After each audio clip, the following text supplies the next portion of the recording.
Alright, so I got my brother Terry here. We're going to talk about setting up chains for squatting.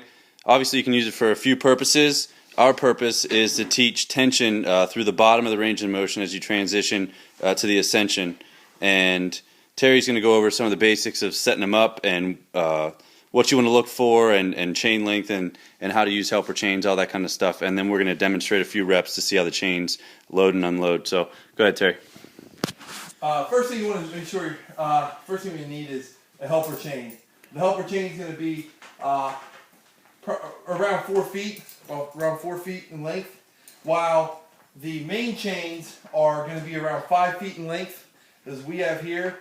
The kind of what we have, how we have it set up here is, you're going to have to set it up to your height. I mean, we use all kinds of these beaners here to hook up the chain.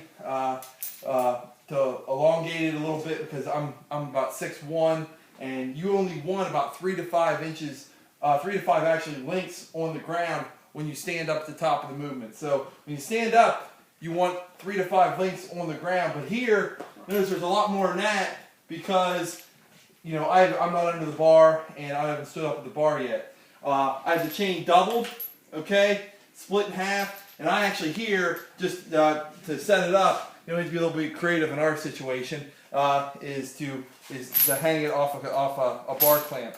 So, and also too, after you have it set up, you have it set up for your height.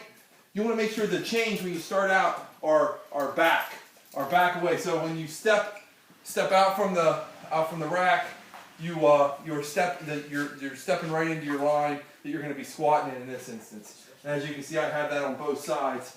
They're both set up that way, the same length, same split in half with everything, so it's all going to loop and stay even.